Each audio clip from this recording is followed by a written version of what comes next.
Hello everyone. Before we start, make sure to like and subscribe to the channel, and leave a comment with where you're from and what time you're watching. That way, YouTube will keep showing you stories just like this one. Now, let's begin. My cousin Bryce always said I had more stubbornness than sense, and that Sunday morning in the Cascades proved him right, in the worst possible way. I was driving a beat-up Chevy Silverado through Stevens Pass, hauling cardboard boxes full of everything I owned after my divorce had finalized 3 months earlier. Most guys from my high school class of 2005 were settled into mortgages and raising their second kids by then. But there I was, relocating from Portland to Spokane for a warehouse supervisor gig that promised a fresh start. The route through the mountains usually took about 4 hours. A drive I had made dozens of times visiting Bryce during his college years at Gonzaga. That particular morning started gray but calm, the typical Pacific Northwest winter sky hanging low over the evergreens. I left at 7, figuring I would arrive well before dinner, well before any serious weather could roll in. The radio mentioned an incoming system, but forecasts in that region changed every hour, and I had learned to take them with a grain of salt. 60 miles east of Everett, an electronic highway sign blinked its warning. Chains required ahead. Consider alternate route. I pulled into a Shell station to top off the tank and grab a large coffee, and the woman working the register, a heavy-set lady with bifocals and a Seahawks lanyard around her neck, asked where I was headed. When I mentioned Stevens Pass, she tilted her head and gave me a look like I had just told her I planned to kayak across the Pacific.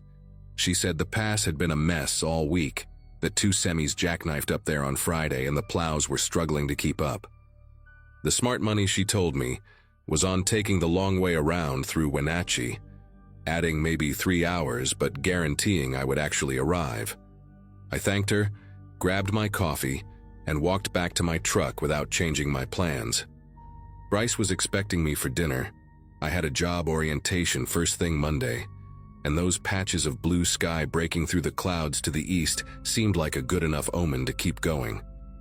The snow started falling about 20 minutes past the gas station. Light flurries at first that danced across my windshield like confetti. I remember thinking it was almost pretty, the way the flakes caught the gray morning light as they drifted down through the Douglas firs lining the highway. But within 15 minutes, those gentle flurries had thickened into something else entirely. The wipers went from occasional swipes to a constant rhythm, struggling to keep up with the accumulation. I dropped my speed from 60 to 50, then 45, watching the road ahead transform from wet asphalt to a white carpet that grew deeper by the minute. Other vehicles had thinned out considerably. I passed maybe 3 cars heading the opposite direction, all of them coated in snow and moving cautiously. A part of me, the sensible part that I had spent 30 years ignoring, suggested I turn around. But I had already committed, already driven past the last easy exit, and the stubborn part of my brain insisted the worst would be over once I crested the summit. I reached the final warning point around 10 in the morning, a physical barricade with flashing lights and a sign that read, "Road closed, do not enter, severe weather."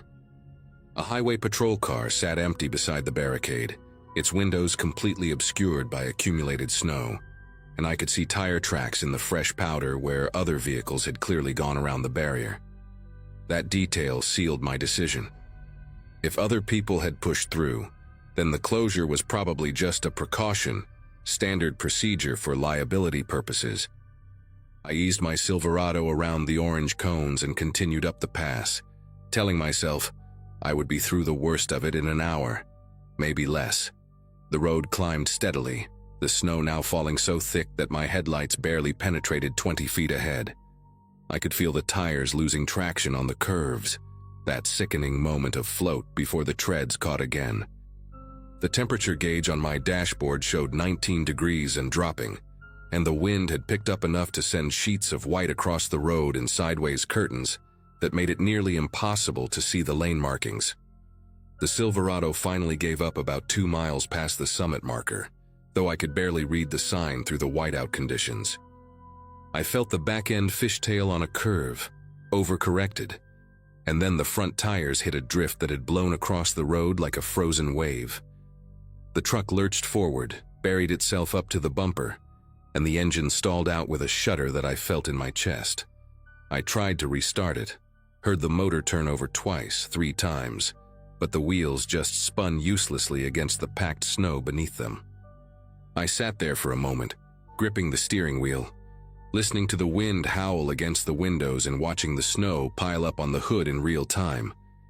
My phone showed no signal, not a single bar, and the dashboard clock read 10:47 in the morning.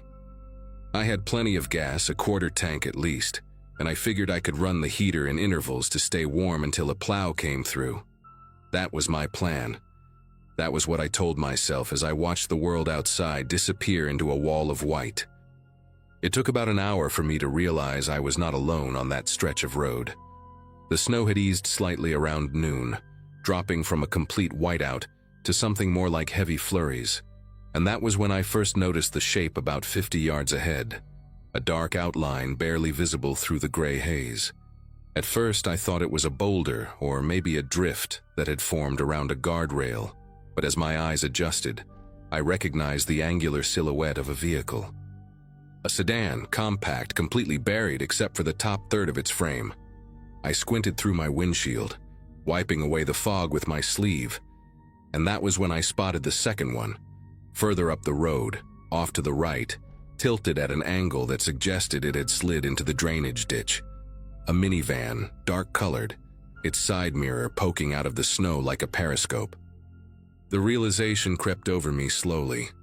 Those tire tracks I had followed past the barricade, the ones that made me feel justified in my decision, they belonged to people who had made the same stupid choice I did, and none of them had made it through either. I waited another 30 minutes before deciding to check on the other vehicles.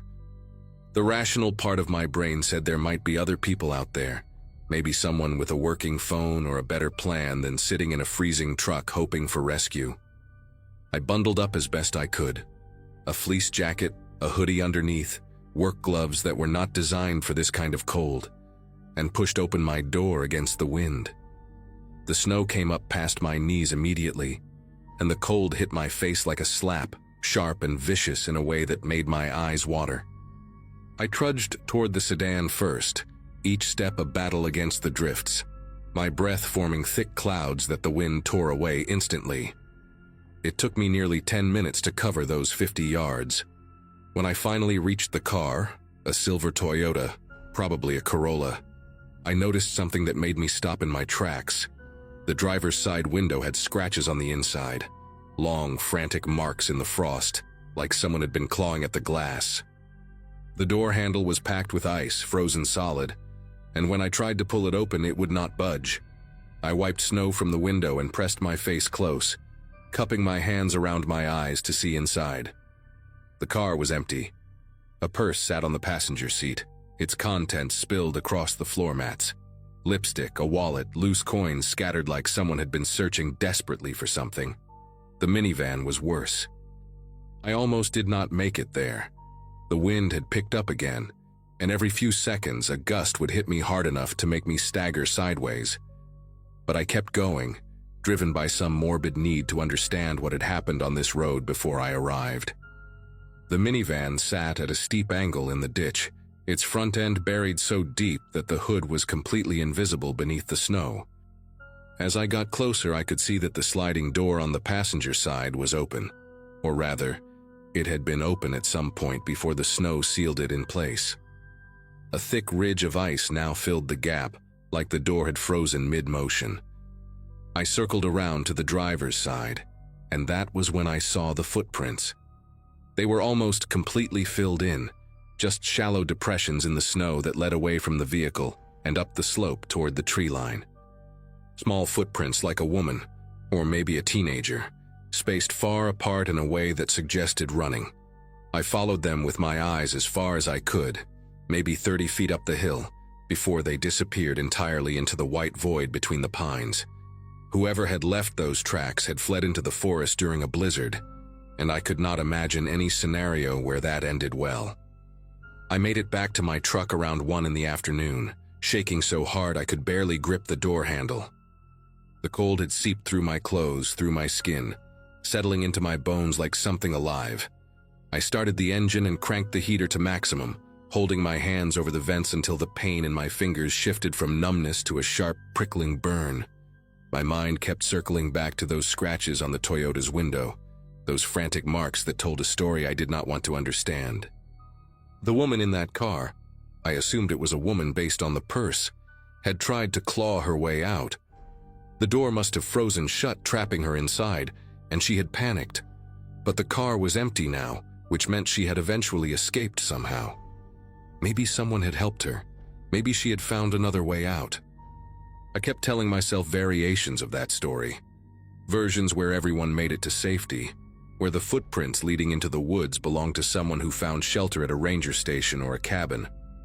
But the purse on the seat, the wallet still inside with what I assumed was ID and credit cards. Nobody leaves that behind unless they are running from something more urgent than a storm. The temperature dropped faster than I expected once the sun began its descent behind the mountains. By 3 in the afternoon, the light had turned a dull, bluish gray, and my dashboard thermometer showed 4 degrees. I had been running the engine in 15-minute intervals, trying to conserve gas while keeping the cab warm enough to survive. During one of those quiet periods, with the motor off and the wind screaming outside, I heard something that made every muscle in my body go rigid. A horn. 3 short blasts, distant but unmistakable, coming from somewhere further down the pass behind me. I sat up straight, heart hammering, and waited. A few seconds later, it came again. 3 honks, weaker this time, followed by silence. Someone else was out there, someone still in their vehicle, still alive and trying to signal for help. I grabbed my flashlight from the glove compartment and considered going out there, considered trudging back down the road to find them. But the light was fading fast. The snow had picked up again, and I knew with grim certainty that if I left my truck now, I might never find my way back to it. So I did something that still keeps me awake some nights. I stayed where I was. I listened to that horn go silent and I did nothing. The night that followed was the longest of my life. I ran out of gas around 8 in the evening, and after that the cold became something I cannot adequately describe to anyone who has not experienced it. It was not just uncomfortable, it was predatory, relentless, squeezing the warmth out of my body degree by degree. I wrapped myself in everything I had, a sleeping bag from my camping gear, 2 jackets layered over each other, a wool blanket I'd packed for my new apartment. I curled into a ball on the back seat and watched my breath form crystals in the air, watched the frost creep across the inside of the windows like a living thing spreading its fingers. Sleep came in short, dangerous bursts. I would drift off for 20 minutes and wake up shivering so violently that my teeth ached. At some point during the darkest hours, I heard another sound outside, something that was not wind. Footsteps. Slow, crunching footsteps moving past my truck, heading up the road toward the buried sedan. I wanted to call out, wanted to bang on the window and signal for help, but something stopped me. The footsteps were too steady, too deliberate for someone struggling through waist-deep snow.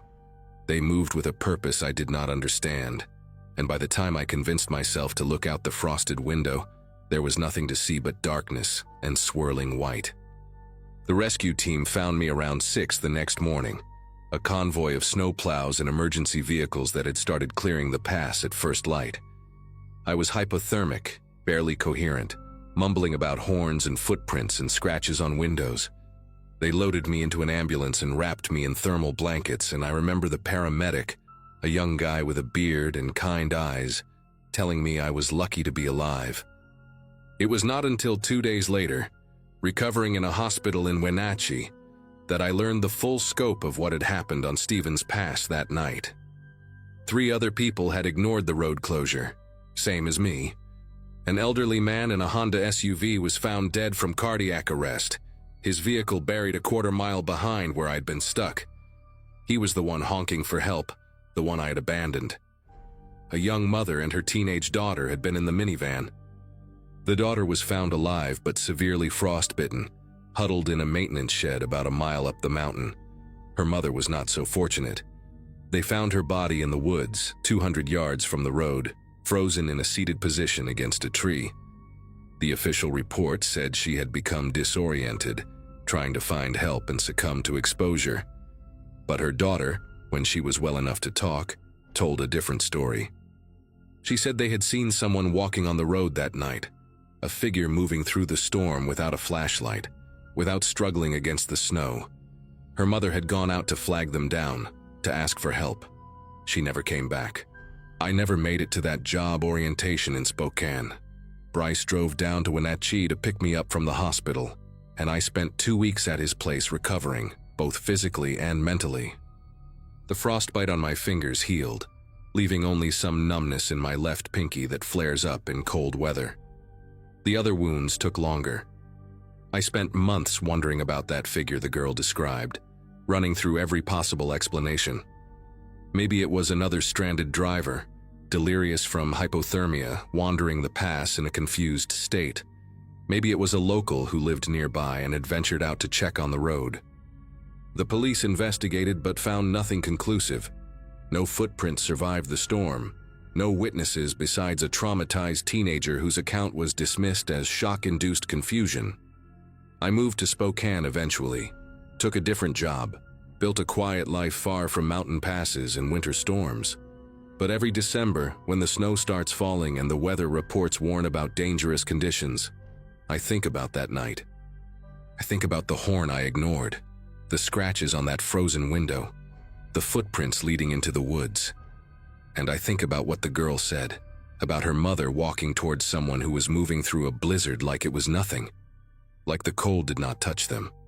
I have no answers, just a rule I follow without exception now.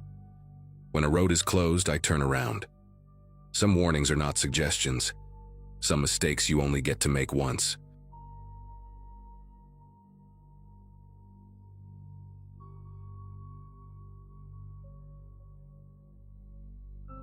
Christmas Eve fell on a Wednesday that year, and my mother had insisted on hosting the entire extended family at her farmhouse outside of Greenville, South Carolina.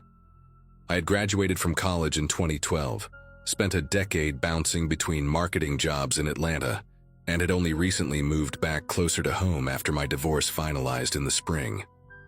My mother's place sat on 11 acres of land that had belonged to my grandparents, a sprawling white house with wraparound porches and rooms that always smelled faintly of cedar and old books. 23 people were expected that night: aunts, uncles, cousins, second cousins, and a few family friends who had nowhere else to go. I arrived around 4 in the afternoon to help set up, and even then, before anyone else showed up, I noticed my mother moving through the kitchen with a tightness in her jaw that I recognized from my childhood. She was nervous about something, and when I asked her what was wrong, she just shook her head and said, everyone needed to behave themselves this year. By 7 o'clock, the house was full and loud in that particular way large families get during holidays. Conversations overlapping, children running through hallways, the constant clink of glasses and silverware. My Uncle Vernon's widow, a woman named Francine who had remarried a man none of us particularly liked, arrived with her new husband Douglas and immediately began commenting on how the house looked smaller than she remembered. My cousin Ray, who had driven down from Charlotte with his girlfriend Megan, was already on his 3rd bourbon before dinner was served. I watched from the corner of the living room as my brother Alan spoke in hushed, urgent tones with our mother near the back staircase, their faces tight with something I could not read from across the room. The fireplace crackled behind me, casting long shadows across the wooden floor, and I remember thinking that the warmth in that house felt artificial somehow, like we were all performing comfort rather than actually feeling it. When my mother finally called everyone to the dining room, I caught Alan staring at Douglas with an expression that made my chest tighten. Something was building beneath the surface of all that holiday cheer, and I could feel it pressing against the walls like steam in a kettle. Dinner started civil enough, with my mother saying grace and everyone bowing their heads in that performative way families do when they want to appear unified. The table was beautiful: roasted turkey, honey-glazed ham, 3 kinds of casseroles, and my grandmother's china that only came out twice a year. But by the time dessert plates were being cleared, the bourbon and wine had done their work, and the conversation had shifted from safe topics like weather and football to the one subject my mother had explicitly asked everyone to avoid: my grandfather's will. Douglas, who had been married to Francine for less than 2 years, made a comment about how the farmhouse was too big for one woman to maintain alone, and how it might make sense to consider selling before property values dropped. The silence that followed was so thick I could hear the ice settling in someone's glass. My brother Alan set down his fork with deliberate slowness, looked directly at Douglas, and asked him what exactly made him think he had any say in what happened to our family's land. Francine tried to intervene, placing her hand on Douglas's arm, but he shook her off and said something about being realistic, about not letting sentiment cloud good financial judgment. What happened next unfolded in fragments that I have replayed in my mind hundreds of times since.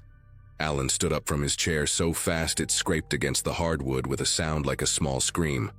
My mother was saying something, trying to calm things down, but her voice was drowned out by Ray, who had stumbled to his feet and was pointing at Douglas with a finger that wavered slightly from the alcohol. Accusations started flying, old grievances that had nothing to do with the will, things about money borrowed and never returned, about Francine abandoning my Uncle Vernon during his illness to take up with Douglas before Vernon was even in the ground. I remember Megan, Ray's girlfriend, pulling out her phone and starting to record, her face pale and uncertain, like she was not sure if she should be documenting this or running from it. Douglas pushed back from the table and stood, his chair toppling behind him, and he said something about not needing to take this from people who had never accomplished anything in their lives. The children had gone quiet in the next room. The Christmas tree lights blinked red and green against the window, cheerful and absurd against the ugliness spreading through that dining room like spilled wine across white linen.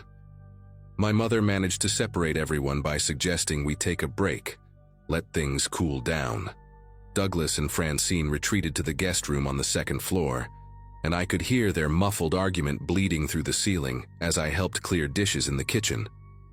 Alan had gone outside to smoke on the back porch, something he only did when he was truly upset, and Ray had passed out on the couch in the den with Megan sitting beside him, scrolling through her phone with a troubled expression. The other relatives had scattered, some to the front porch, some to their cars to retrieve forgotten gifts, a few of the older cousins taking the children upstairs to watch a movie and escape the tension. I found myself alone with my mother in the kitchen around 11, both of us washing dishes in silence, and that was when she told me something that changed everything. She said Douglas had been pressuring Francine for months to contest the will, claiming that my grandfather had not been of sound mind when he wrote it, and that Francine deserved a larger share as Vernon's widow. My mother's hands were deep in soapy water, but I could see the tremor running through her shoulders. She said Alan had found emails between Douglas and a lawyer in Charlotte, emails that outlined a strategy to claim the farmhouse and the land, and that Alan had confronted Douglas about it 3 weeks earlier in a phone call that had ended with threats on both sides. I asked my mother why she had not told me any of this before, and she just shook her head and said she had hoped it would blow over, that Douglas would realize he was outnumbered and outmatched and just let it go. But now, standing in that kitchen with the sounds of a fractured family echoing through the house, she admitted she had been foolish to think pride and greed could ever be reasoned with. Around midnight, people started gathering again in the living room, a tradition in our family to exchange gifts after the clock struck 12, a holdover from when my grandparents wanted to stretch Christmas across 2 calendar days. The mood was tense but controlled, like everyone had silently agreed to pretend the dinner argument had never happened. Douglas and Francine came downstairs, and I noticed Douglas had changed his shirt, the previous one having been stained with wine during the confrontation. He was smiling in a way that did not reach his eyes, making small talk with cousins who answered in monosyllables and avoided his gaze. Alan stood near the fireplace, arms crossed, watching Douglas with the focused attention of someone waiting for a reason to act. I positioned myself near the hallway, close enough to intervene if needed, but far enough to have a clear path to the kitchen or the front door. The grandfather clock in the corner ticked toward 12:30, and I remember thinking that if we could just get through the next hour, everyone would retreat to their rooms and we could survive until morning. The gift exchange was awkward and rushed, people tearing through wrapping paper without enthusiasm, murmuring thanks that sounded hollow in the strained atmosphere. I had just finished opening a scarf from one of my aunts when I heard raised voices coming from the staircase landing. Douglas and Alan had drifted away from the group at some point, and now they stood at the top of the stairs, their silhouettes visible through the wooden railing. I could not make out the exact words, but the tone was unmistakable, low and venomous, the kind of conversation that happens between clenched teeth. Francine noticed too and started moving toward the stairs, calling Douglas's name with a sharpness that cut through the ambient noise. My mother grabbed my arm, her fingers digging into my skin hard enough to leave marks I would find the next morning.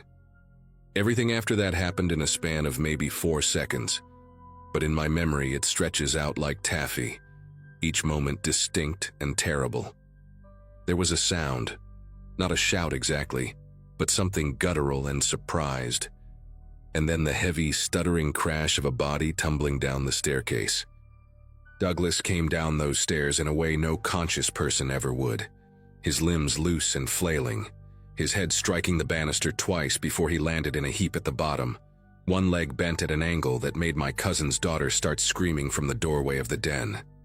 Chaos erupted in a way that felt both instantaneous and impossibly slow.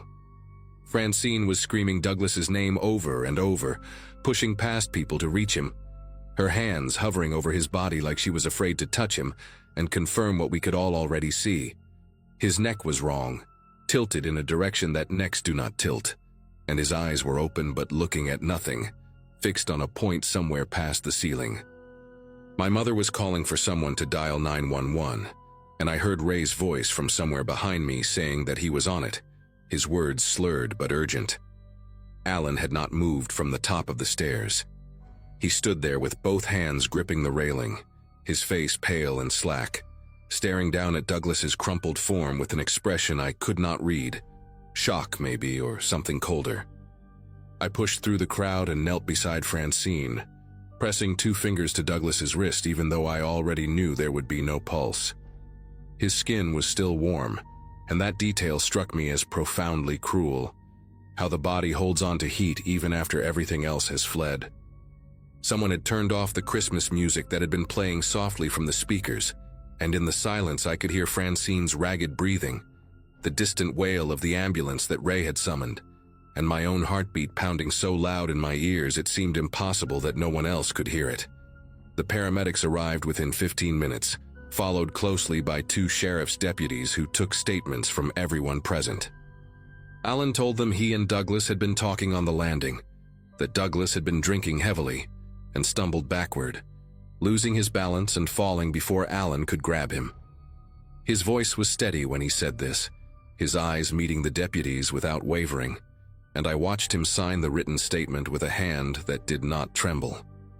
Francine was too hysterical to give a coherent account, and the deputies decided to interview her the following day once she had calmed down. The rest of us corroborated what we could. Yes, there had been tension at dinner. Yes, Douglas had been drinking. Yes, we had heard raised voices but had not seen the actual fall. The deputies seemed satisfied, treating the whole thing as a tragic accident, the kind of thing that happens when alcohol and steep old staircases mix. By 3 in the morning, Douglas's body had been taken away.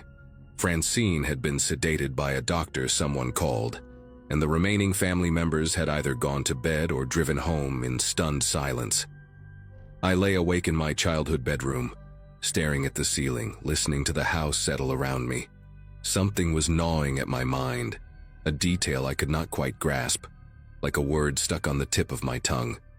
I fell asleep without finding it, but it was waiting for me when I woke. 3 days later, I was back in Atlanta trying to resume some version of normal life, when Megan called me. Ray had given her my number, she said, and she needed to talk to someone in the family who was not directly involved in what she called the situation. Her voice was tight and nervous, and she kept pausing like she was checking to make sure no one was listening. She told me she had been going through the videos on her phone, the ones she had taken during the dinner argument, and she had noticed something strange. After the fight at dinner, she had stopped recording, but her phone had been in her hand when she dozed off next to Ray on the couch.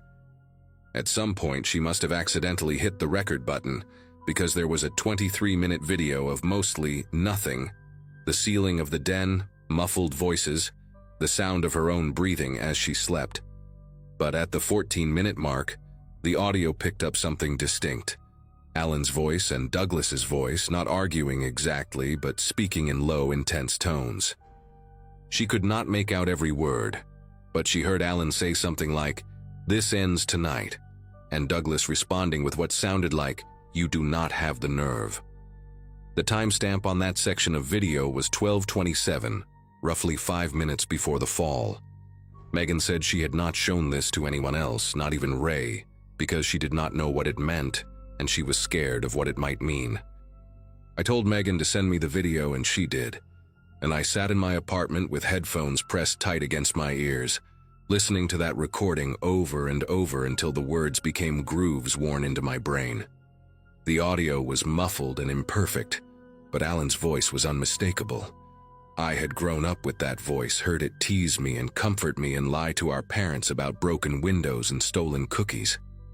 "This ends tonight," he said, and there was something in his tone I had never heard before, something flat and final like a door closing. I called my mother the next morning and asked her, as casually as I could manage, what Alan had told the insurance investigator who had come by to assess the circumstances of Douglas's death. She went quiet for a long moment, then asked me why I wanted to know. I said I was just trying to process everything, and she accepted that, telling me Alan had repeated the same story. Douglas stumbled. Alan tried to catch him. It all happened too fast. But then she mentioned something that sent a cold spike through my chest. She said Francine had finally given her statement to the deputies, and in it she claimed that Douglas's phone was missing. He always kept it in his back pocket, she said, but it was not on his body when the paramedics arrived, and no one had been able to find it since. Francine was convinced someone had taken it, though she could not say who or why, and the deputies had noted her concern, but seemed to consider it a minor detail in the larger tragedy. But I knew it was not a minor detail. Douglas had been documenting everything: the emails with the lawyer, the text messages with Francine about the will, probably recordings of his own conversations with family members. If someone wanted to erase evidence of premeditation or motive, that phone would be the first thing to disappear. I thought about calling the sheriff's office, about handing over Megan's recording and telling them about the missing phone and the emails Alan had found. But every time I reached for my own phone, I pictured my brother's face, my mother's face, the farmhouse that had held 4 generations of my family. I thought about what it would mean to accuse Alan publicly, to tear apart what remained of our family over suspicions I could not prove, and a recording that might mean nothing at all. In the end, I did something I am not proud of. I called Alan directly and told him I knew about the conversation before the fall, that I had audio and that Francine was asking questions about Douglas's missing phone. The silence on his end of the line lasted so long, I thought he had hung up.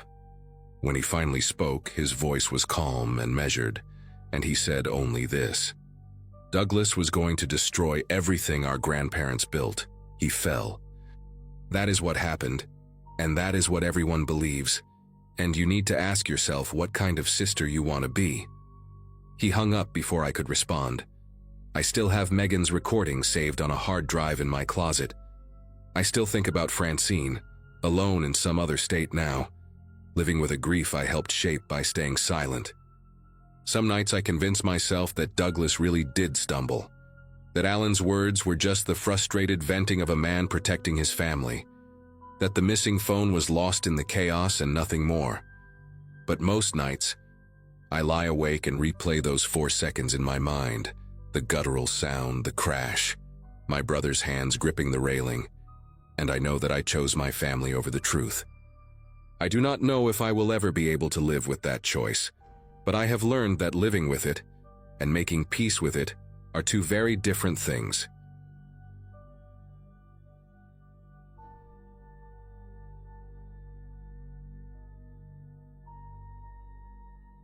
Driving for a private delivery app became my second job right after I graduated community college, and by December of 2022, I had been doing it long enough to know the rhythm of the work.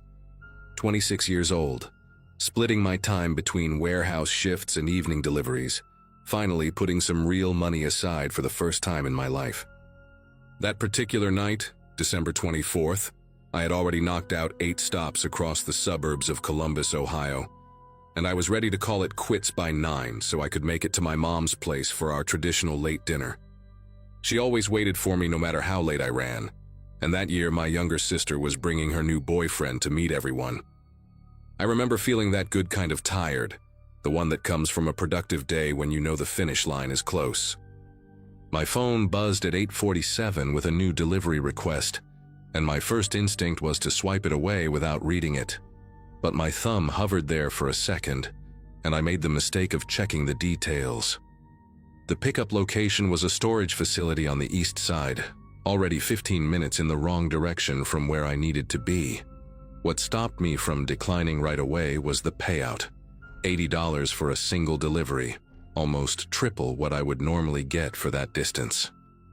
The customer note explained it was a last-minute gift that had to arrive before midnight, and they were willing to pay extra for someone willing to work on a holiday. I sat in my parked car outside a Wendy's, engine running, doing the math in my head. $80 meant a full tank of gas plus some left over. My mom would understand an extra hour.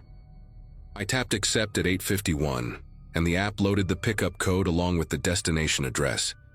A street called Thornberry Lane out in Westerville. I knew the area from previous jobs, one of those neighborhoods with big lawns and houses that all looked like they belonged in a catalog. Nice people, good tippers, the kind of customers who never gave you problems. I pulled out of the parking lot and headed east toward the storage place, already planning how I would explain the delay to my family. The storage facility was one of those 24-hour access places with a keypad at the gate and rows of orange metal doors under fluorescent lights. I punched in the code the app gave me, and the gate rattled open slow enough to test my patience. Unit 117 was near the back, tucked in a corner where the overhead lights flickered every few seconds. When I unlocked it with the second code, I found exactly what the job description said. A single cardboard box, maybe 2 feet by 2 feet, sitting alone on the concrete floor of an otherwise empty unit. No labels on the box, no company logo, no return address. Just plain brown cardboard sealed with clear packing tape. It was lighter than I expected when I picked it up, maybe 5 or 6 pounds at most. I remember thinking it was strange that someone would rent a whole storage unit just for one box. But people do weird things, and I'd learned not to ask questions. I loaded it into my back seat, locked up the unit, and got back on the road by 9:20. Thornberry Lane turned out to be about 25 minutes from the storage place, and I spent most of the drive listening to a podcast about unsolved disappearances. Kind of ironic now that I think about it. The neighborhood was exactly how I remembered it, quiet and clean and decorated for the season. Wreaths on doors, lights wrapped around porch columns, inflatable snowmen glowing in front yards. The house I needed was number 4127, a 2-story colonial-style place with dark green shutters and a circular driveway. What caught my attention first was that all the lights were off. Not just dim, but completely dark. No Christmas lights outside, no glow from the windows, nothing. Every other house on the block was lit up like a postcard, but this one looked like nobody was home. I pulled into the driveway at 9:48, and the app automatically logged my arrival time along with my GPS coordinates. Standard procedure, nothing unusual. I grabbed the box from the back seat and walked up to the front door, my breath visible in the cold air. I rang the doorbell and waited. Nothing. I could hear the chime echo inside the house, a 2-tone sound that seemed louder than it should have been in all that silence. After maybe 30 seconds, I knocked 3 times on the door. Firm knocks, the kind that would wake someone up if they were sleeping. Still nothing. The delivery instructions on the app said to leave the package on the porch if no one answered, which was common enough for this kind of job. But something made me hesitate before I just dropped it and left. The front door had a narrow window panel on the right side, frosted glass with a decorative pattern, and I leaned in close to see if I could make out any movement inside. What I saw was just darkness and vague shapes of furniture in what looked like a living room. No Christmas tree, which struck me as odd for a family home on that night. I stepped back and looked at the windows on the second floor, and that is when I noticed one of them was open about 6 inches. Not a lot, but enough to be strange on a night when the temperature was below freezing.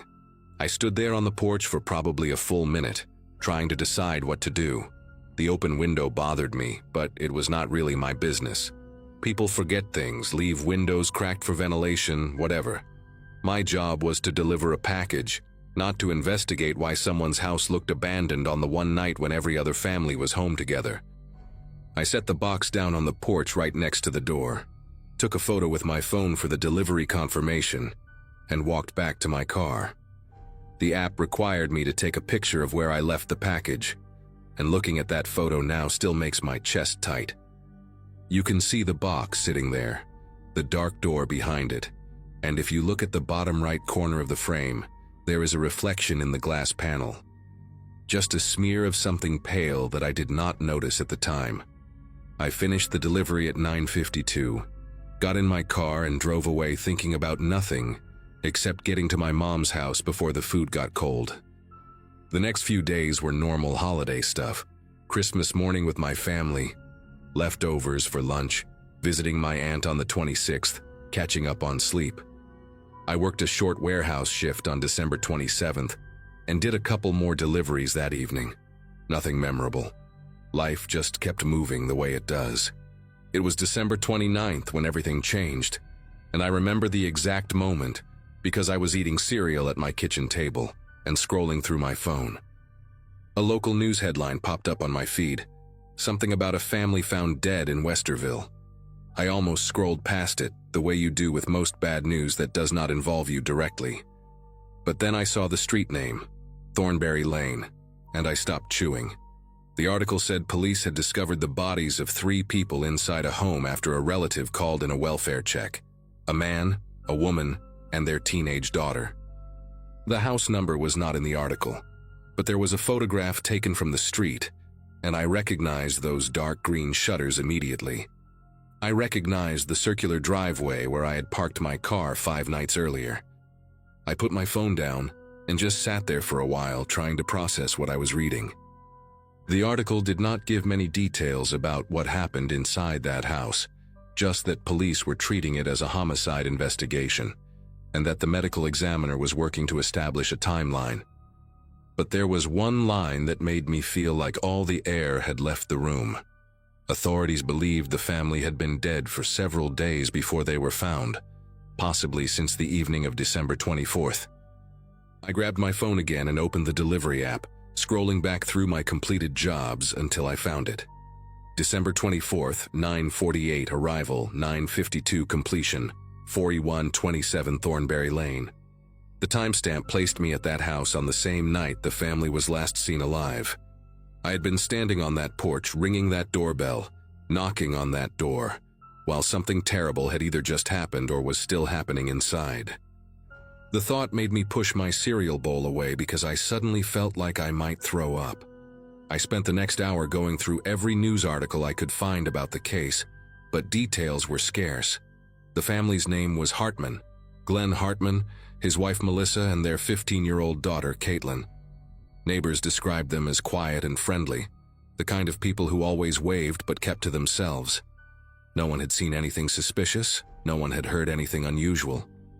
The welfare check had been requested by Melissa's sister in Pennsylvania, who got worried when no one answered calls or texts for days. That was all the news had to offer. I kept thinking about that open window on the second floor, how strange it seemed at the time, how I had talked myself out of caring about it. And then I remembered the photo, the delivery confirmation photo I had taken of the package on the porch. I opened my camera roll and found it, December 24th at 9:52 in the evening. The box sitting there, the dark door, and in that narrow glass panel to the right, that pale smear I had dismissed as nothing. I zoomed in as far as my phone would allow, and my whole body went cold. It was a face, blurry and distorted by the frosted glass, but unmistakably a face pressed against the window from inside, looking out at me. For a long time, I just stared at that image, trying to convince myself I was seeing things. Maybe it was a reflection of something outside. Maybe it was a curtain or a piece of furniture that happened to look like features in the low light. But the more I looked, the more certain I became. There were eyes, a nose, the shape of a mouth. Someone had been standing right there on the other side of that door while I knocked, while I waited, while I set down the package and took this picture. They had watched me walk back to my car and drive away. I did not know if it was one of the family members, still alive at that point, and unable to call for help, or if it was whoever had killed them. Both possibilities made me sick in different ways. I knew I had to call the police, but I also knew what that meant. I would have to explain why I was there, show them my delivery records, hand over this photo. My timestamp put me at a crime scene. My face might end up on the news as a person of interest. But I could not live with keeping this to myself, so I found the number for the Westerville Police Department and made the call that would change everything about the next few months of my life. The detectives interviewed me 3 separate times over the following weeks. They took my phone, examined the photo, pulled all my delivery records and GPS data from that night. For about 2 weeks, I was genuinely afraid they considered me a suspect, even though my timeline showed I was only at the house for 4 minutes. They asked me the same questions over and over. Did I see anyone else on the street? Did I hear anything from inside? Did I notice any vehicles parked nearby? I told them everything I could remember, which was not much. The dark house, the open window, the silence when I knocked. They never told me directly what happened to the Hartman family, but I pieced together enough from news reports and the questions they asked. It was bad. The kind of bad that makes you understand why some details never get released to the public. What I do know is that the medical examiner placed the time of death somewhere between 7 and 10 in the evening on December 24th, which means whoever was behind that glass door when I took that photo could have been the last person to see the family alive, or the first to see them dead. The detectives enhanced the image from my phone, but the frosted glass made it impossible to identify any features. Just a shape. Just proof that someone was there, watching me, breathing on the other side of that door while I stood 3 feet away. The case is still open. That is what the detective told me the last time we spoke, about 8 months after my initial call. No arrests, no named suspects, no clear motive. The storage unit where I picked up the package had been rented under a fake name with a prepaid card, and the delivery request came through a burner account that was deleted within hours of my completion. Whoever ordered that delivery wanted someone, anyone, to show up at that house on that specific night and leave a digital trail. I still do not understand why. Maybe they wanted a witness who could establish that the family was already gone by a certain time. Maybe they wanted someone else's GPS data at the scene to confuse the investigation. Maybe I will never know. The box I delivered was empty when police recovered it from the porch, just cardboard and tape and nothing inside. I think about that night more often than I should, especially around the holidays. I think about how I almost declined that job, how $80 seemed worth the detour, how I stood on that porch and felt something was wrong but walked away anyway. And I think about that face in the glass, those eyes looking out at me from the darkness, and I wonder if they were pleading for help or making sure I left. I will probably wonder that for the rest of my life.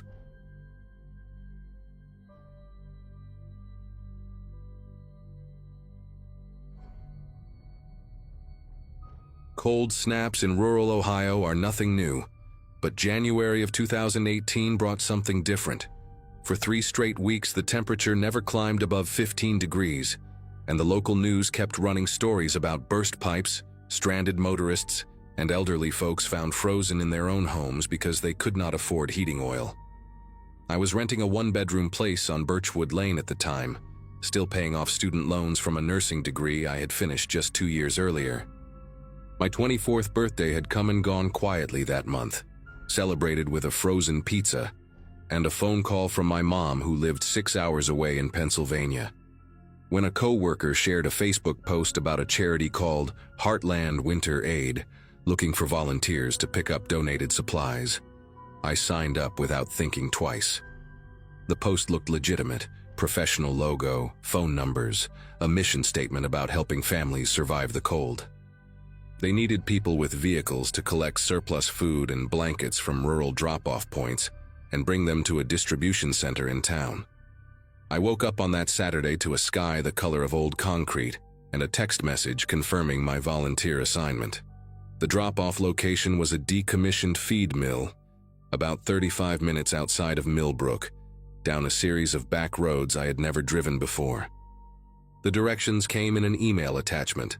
No Google Maps link, just written instructions telling me to take County Road 47 until I passed a rusted water tower, then turn right onto an unpaved road and continue for roughly 3 miles. I printed the directions because cell service out there was notoriously unreliable, and I did not want to get lost in the middle of nowhere with my gas tank running low. My Subaru started on the 3rd try that morning, the engine groaning against the cold, and I let it warm up while I scraped a thick layer of frost from the windshield. By 9:30 I was heading out of town, passing gas stations and fast food joints that gradually gave way to farmland. Endless white fields dotted with skeletal trees and the occasional barn hunched against the wind. The further I drove, the more isolated everything became. I passed a farmhouse with no lights on, then another with a collapsed roof, then nothing but fence posts and frozen ditches for what felt like miles. The rusted water tower appeared right where the directions said it would, a hulking brown cylinder rising from the flat landscape like some kind of forgotten monument. I turned right onto the unpaved road and immediately felt my tires struggle for traction on the frozen gravel. The path was narrow, barely wide enough for one vehicle, bordered on both sides by dense thickets of bare branches that scraped against my windows as I crept forward. I checked my phone and saw exactly what I had expected. No signal, not even a single bar. A small knot of unease formed somewhere in my chest, but I told myself I was being paranoid. This was a charity pickup, nothing more. Plenty of rural locations had poor reception.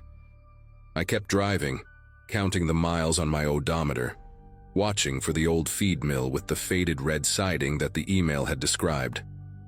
I spotted the building at exactly the 3-mile mark, just like the directions promised. It sat at the end of the road in a clearing surrounded by overgrown brush and rusted farm equipment, half buried in snow. The structure was larger than I had imagined, a main warehouse with a peaked metal roof and 2 smaller outbuildings flanking it on either side.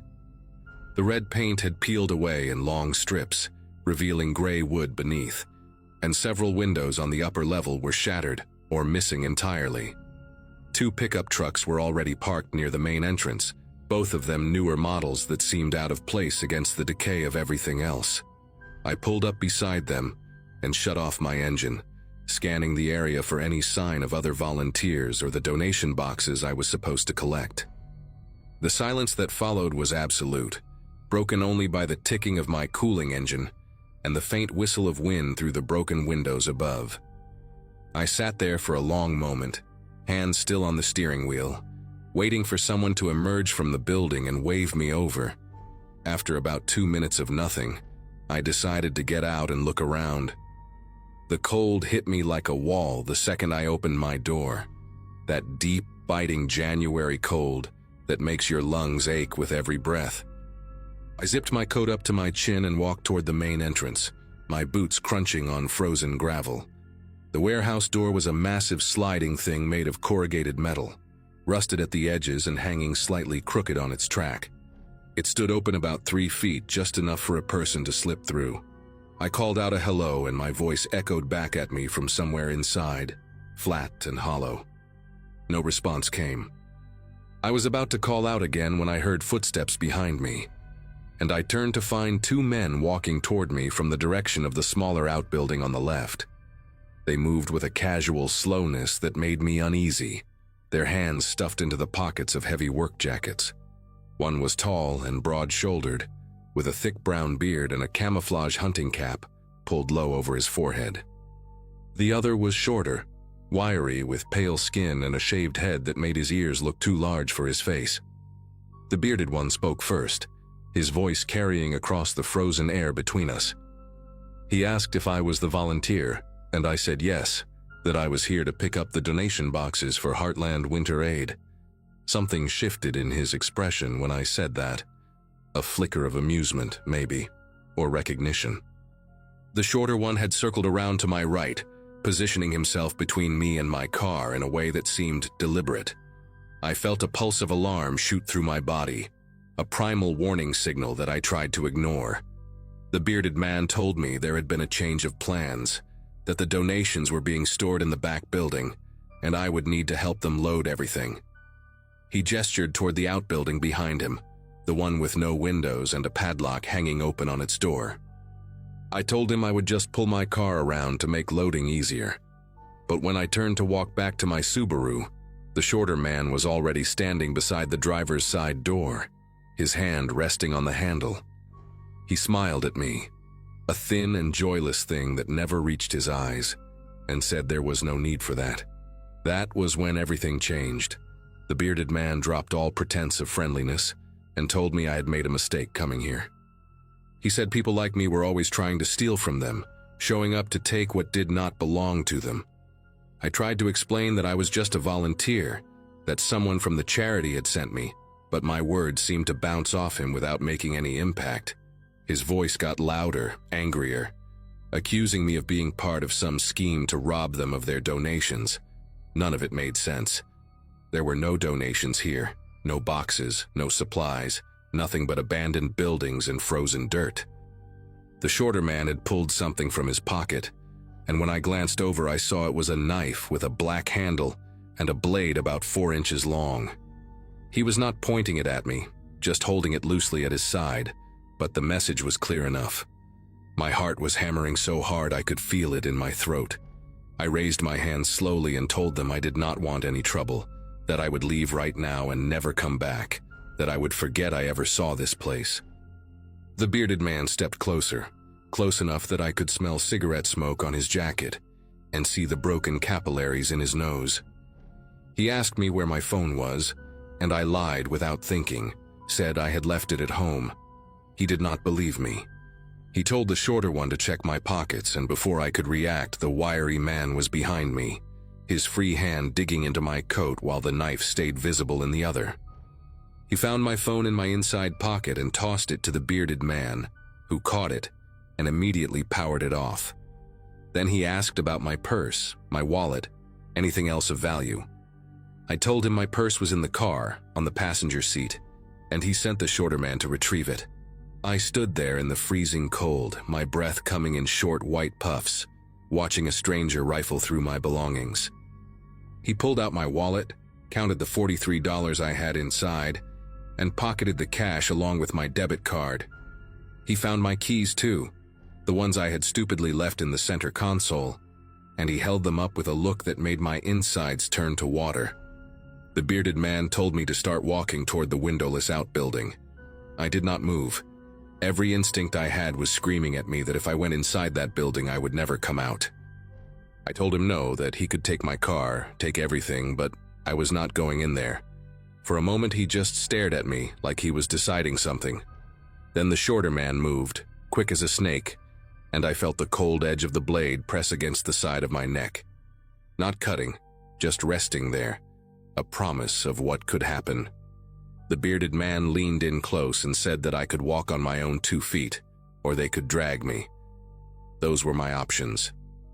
My legs started moving before my brain had fully processed the threat, carrying me toward that building, like they belonged to someone else. The shorter man stayed right behind me, close enough that I could hear his breathing, while the bearded one walked ahead to push open the heavy wooden door. Inside was darkness, and a smell that hit me before my eyes could adjust. Something rotten and chemical, like old meat mixed with gasoline. They shoved me inside and the door slammed shut behind me. For a few seconds I could not see anything at all, just black emptiness pressing in from every direction. Then the bearded man switched on a flashlight and I saw where they had brought me. The outbuilding was maybe 20 feet by 30 feet, with a concrete floor stained dark in patches and bare wooden walls covered in water damage and mold. In one corner sat a metal folding chair with duct tape wrapped around the armrests. In another corner was a pile of what looked like clothing, coats, scarves, a single snow boot lying on its side. Along the back wall, someone had stacked plastic bins and cardboard boxes, and I noticed several purses and backpacks piled near them. My mind was trying to process what I was seeing, trying to make sense of all these belongings that clearly did not belong to the two men holding me captive. That was when the bearded man told me to sit in the chair, and something in his voice made it clear this was not a request. I do not know what would have happened next if the sound had not come. A car engine, distant but getting closer, rumbling down the gravel road toward the property. Both men went rigid, exchanging a look that told me this was not part of their plan. The bearded one swore under his breath and told the shorter man to go check to see who it was and get rid of them. The shorter man hesitated, glancing at me, and the bearded one snapped at him to move. Once the door opened and closed again, I was alone with the bearded man in that dark building. He had set the flashlight down on one of the boxes, pointing it at the ceiling so it cast a dim glow across everything. His attention was split between me and the door, listening for sounds from outside. I heard voices, the shorter man talking to someone, a woman's voice responding. Another volunteer, maybe, or someone who had gotten lost. Either way, she had no idea what she was walking into. The bearded man muttered something about complications and stepped toward the door, keeping one eye on me. That was when I noticed he had set my car keys down on top of a plastic bin, right next to the flashlight, maybe 3 feet away from where I stood. I did not think. I just moved. My hand closed around those keys and I was running before my brain caught up with my body, sprinting toward a section of the wall where I had noticed the wood looked rotten and weak. I hit it shoulder first with everything I had, and the boards gave way in an explosion of splinters and frozen air. I heard the bearded man shout behind me, but I did not stop, did not look back. I was outside, in the blinding white daylight, my lungs burning as I ran through snow that came up past my ankles. I could see another car parked near the trucks, a green Ford Explorer with a woman standing beside it, looking confused, while the shorter man talked to her with his hands spread wide in a calming gesture. I screamed at her to run, to get in her car and go. She looked at me, saw my face, and something in my expression must have registered because she scrambled for her door. The shorter man lunged at her, but she was already inside, locking the doors. I changed direction and ran for my own car, jamming the key into the ignition with fingers that felt like they belonged to a stranger. The engine turned over on the first try, which felt like some kind of miracle. I threw it into reverse and floored the gas, tires spinning on ice before catching gravel. The bearded man had come around the side of the outbuilding, moving fast, but I was already pulling away. In my rearview mirror, I saw the woman in the Explorer doing the same thing, her tires kicking up a spray of frozen dirt as she reversed toward the road. We both flew down that narrow path through the thicket, branches scraping metal, and I did not slow down until I hit County Road 47. I drove straight to the sheriff's office in Millbrook, shaking so hard I could barely keep the wheel steady. The woman in the Explorer followed me the whole way. Her name was Candace, and she had received the same Facebook message about volunteering for Heartland Winter Aid. She had been assigned to that same location, scheduled to arrive 15 minutes after me. When the deputies finally made it out to the feed mill that afternoon, the two men were gone. But they found the outbuilding, and they found what was inside. The belongings of at least 9 different people. Identification cards and wallets and phones, some of them belonging to individuals who had been reported missing over the past 2 winters. The investigation took months. I learned that the fake charity had been operating under different names for at least 3 years, targeting people during cold snaps, when desperation made folks more willing to help and less likely to ask questions. They found similar setups at 2 other rural locations in neighboring counties, all connected to the same pair of men. The bearded one turned out to be named Vernon Dunlap, and he had a record stretching back 15 years, assault, robbery, and a manslaughter charge that got pleaded down to nothing. They caught him in March, trying to cross into Indiana with a trunk full of stolen electronics and cash.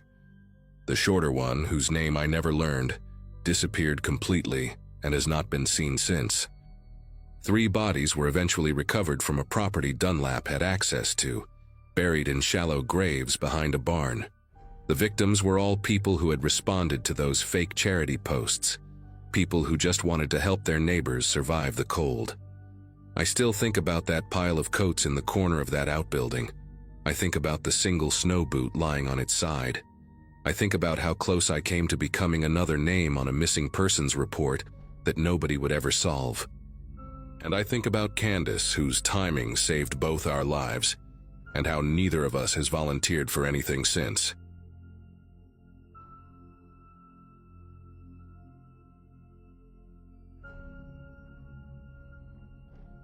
Nobody in my family talks about what happened at Bridget's house anymore. If you bring it up, they change the subject. If you push, they get angry. And if you keep pushing, they look at you with this expression that I can only describe as a warning. Like you're about to break something that took a lot of effort to hold together. I'm writing this because it's been 3 years, and I still wake up sometimes at night thinking about that evening, going over every detail, wondering if I could have done something different. My cousin Bridget had been hosting our family gatherings since she inherited Grandma's farmhouse outside of Toledo, and every December 24th, we would all drive in from different parts of Ohio to spend the night together. I had just finished my teaching certification that fall, finally done with student loans and night classes, and my girlfriend Nina was visiting her own family in Portland. So I made the 3-hour drive from Columbus alone, feeling good about life for the first time in years. When I pulled into the gravel driveway around 4 in the afternoon, I counted 7 cars already lined up along the wooden fence. Everyone had arrived early. The farmhouse looked the way it always did. White lights on the porch, a wreath on the door, smoke curling from the chimney. I grabbed my bag of presents and walked up the steps, already hearing voices and laughter from inside. But when Bridget opened the front door, her face made me stop mid-step. She smiled and said my name and hugged me, but her eyes kept moving past me, checking something behind her. She had lost weight since Thanksgiving, and no amount of concealer could hide the dark circles under her eyes. Before I could ask if she was okay, her husband Oliver appeared at her side and put his hand on her shoulder. She flinched, just for a second, barely visible. And then Oliver was shaking my hand, taking my coat, telling me how glad they were I could make it. I walked into the living room where my uncles were arguing about football, and I pushed that small moment out of my mind. The first couple of hours went the way they always did. My Aunt Francine was in the kitchen with my mom, both of them fussing over the ham and the green bean casserole. The kids, my cousin's 2 boys and my uncle's daughter, were running through the house playing some game that involved a lot of screaming. I sat on the couch with a beer and caught up with my Uncle Ray, who told me about his knee surgery and his new truck in equal detail. Every now and then I would glance toward the kitchen, where Bridget was helping with the food, and I noticed that Oliver was never far from her. He would walk past the doorway, check on her, walk back to the living room.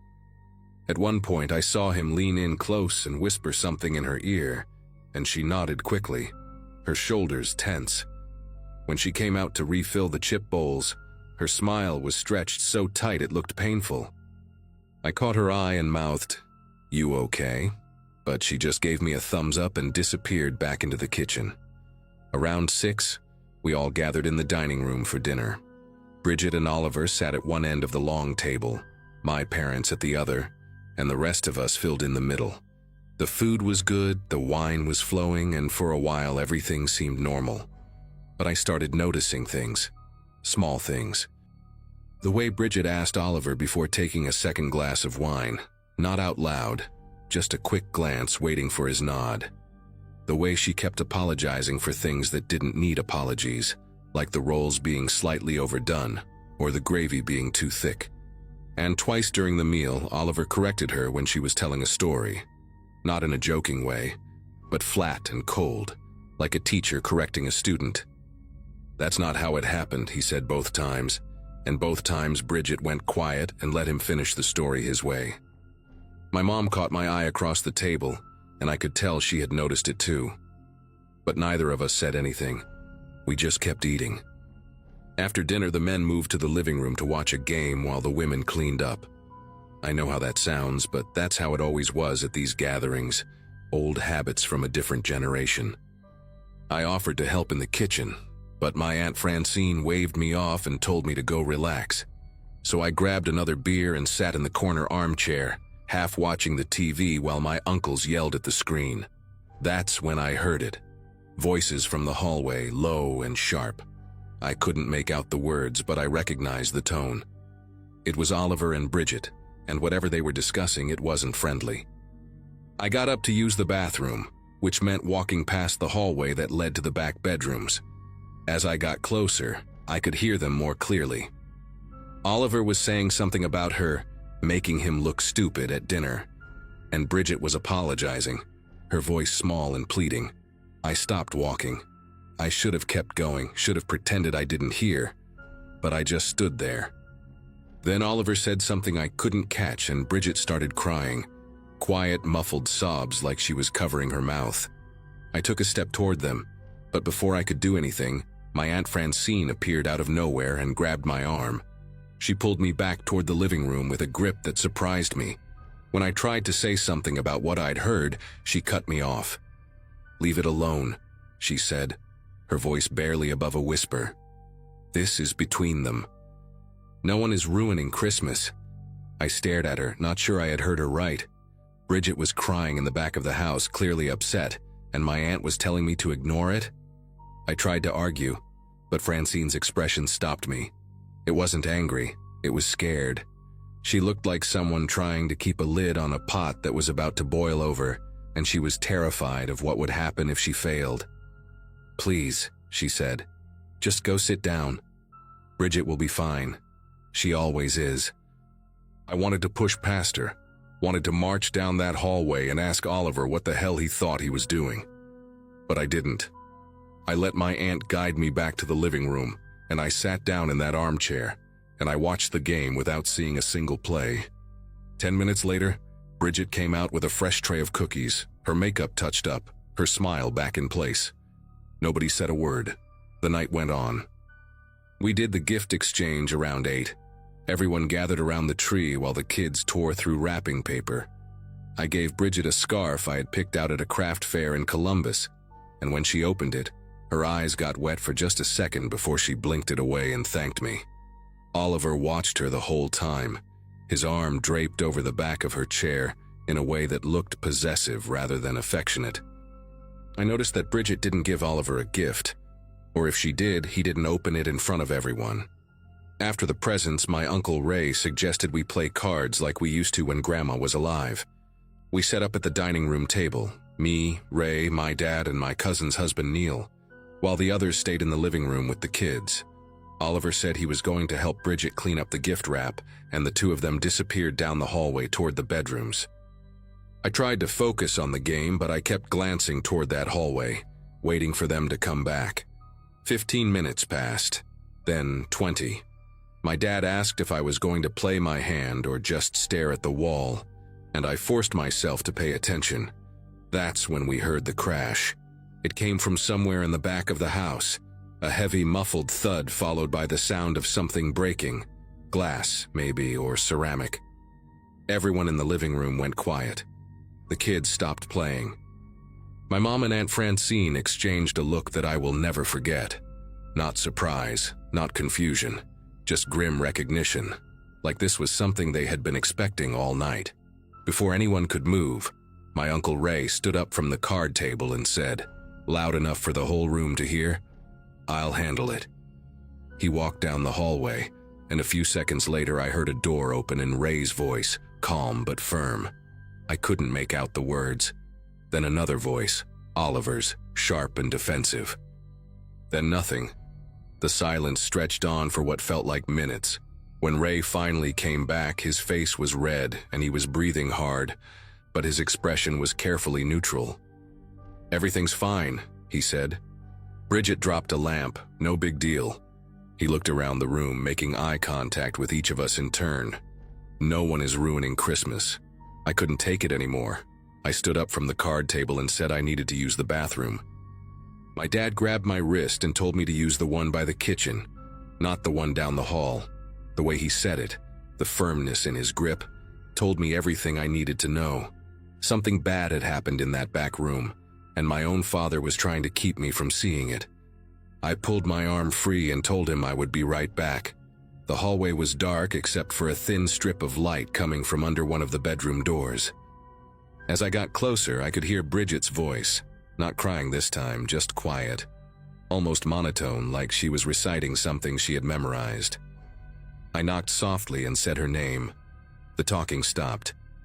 A few seconds later, the door opened just a crack, and Bridget's face appeared in the gap. She had changed her shirt, I noticed. The cream-colored blouse from dinner was gone, replaced by a dark sweater with a high neck. And there was something on her cheek, a red mark, fresh, the shape of fingers. She saw me looking and turned her head so the mark was in shadow. She told me she was fine, that she just needed a minute, that I should go back to the party. Her voice was flat and empty, like someone reading lines from a script. I asked her where Oliver was, and she said he had gone outside to cool off. I asked her what really happened, and for just a second something flickered in her eyes. Fear, exhaustion, maybe a desperate wish that someone would finally see what was happening. But then it was gone, and she smiled that awful stretched smile and said it was nothing. Just a silly argument, no big deal. Behind me I heard footsteps. I turned and saw my mother standing at the end of the hallway, her arms crossed, her face unreadable in the dim light. "Come back to the living room," she said. It wasn't a request. Bridget needs some time alone. No one is ruining Christmas. 3 times now. 3 different people. The same exact words.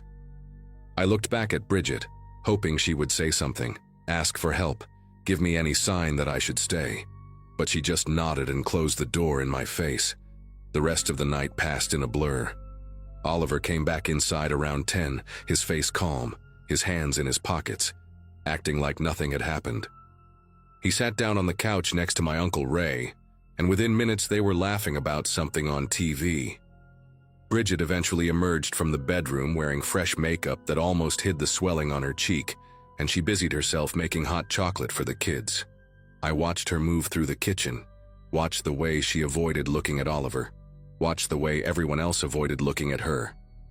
It was like witnessing a play where all the actors knew their lines perfectly, where every movement was choreographed to maintain the illusion that everything was normal. Around 11, people started heading to bed. The farmhouse had 4 bedrooms, so we doubled up the way we always did. Kids in sleeping bags in the living room, couples in the guest rooms, singles like me on air mattresses wherever we could find space. I set up my mattress in the upstairs hallway near the bathroom and lay there in the dark listening to the house settle. I could hear murmured voices from behind closed doors, but I couldn't make out words.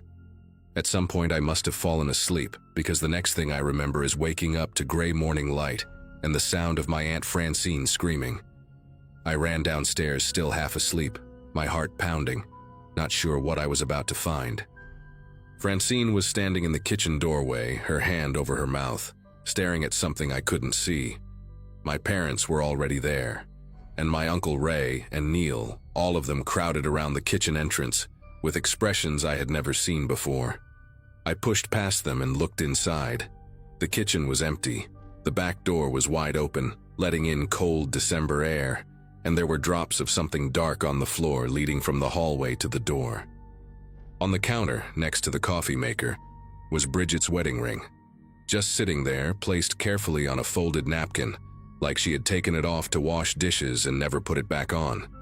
Oliver was sitting at the kitchen table, his head in his hands, and when he looked up at me, his eyes were red, but his face was blank. "She left," he said. "Sometime in the night. I woke up and she was gone." He gestured at the open door, the drops on the floor, the ring on the counter. "She just left." I wanted to call the police right then. I said we should call someone, that this didn't make sense, that Bridget wouldn't just walk out into the cold in the middle of the night without her car, without her phone, without telling anyone. But before I could finish, my Uncle Ray put his hand on my shoulder and squeezed hard enough to hurt. "She's been unhappy for a while," he said, his voice steady and rehearsed. "She mentioned wanting to get away, start fresh somewhere." This isn't a surprise to anyone who's been paying attention. I looked around the room, waiting for someone to disagree, waiting for my mom or my aunt or anyone to say that this was insane, that we needed to do something, but they all just stood there nodding, their faces arranged in expressions of sad acceptance. My Aunt Francine wiped her eyes and said that Bridget had talked to her about leaving Oliver, about needing space, about wanting to disappear for a while. My dad said we should respect her wishes and give her time.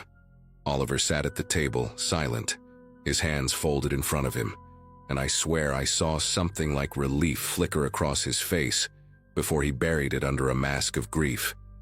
By noon, everyone had agreed on the story. Bridget had been struggling, Bridget had left voluntarily, Bridget would reach out when she was ready. No one called the police. No one called her friends. No one did anything except pack up their cars and drive home like it was any other Christmas morning. I think about those drops on the kitchen floor all the time. I think about the ring on the napkin, placed so carefully, so deliberately, like someone wanted us to find it and draw a specific conclusion.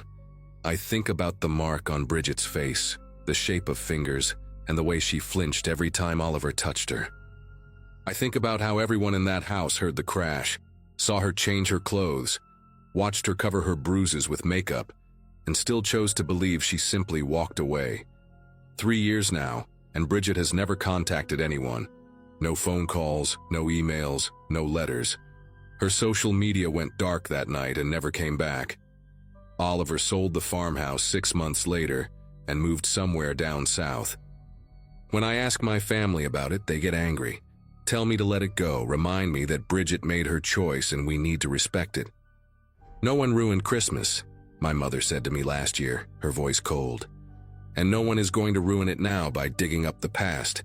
But I know what I saw, I know what I heard, and I know that somewhere in that house, while we all slept and pretended everything was fine, something happened to my cousin that nobody wants to admit. I don't have proof, I don't have answers. I just have this sick feeling in my stomach that has never gone away, and a family that looks at me like a threat every time I open my mouth. Whatever happened to Bridget that night, the truth walked out the back door with her, and everyone I loved decided a long time ago that finding it would be worse than never knowing at all."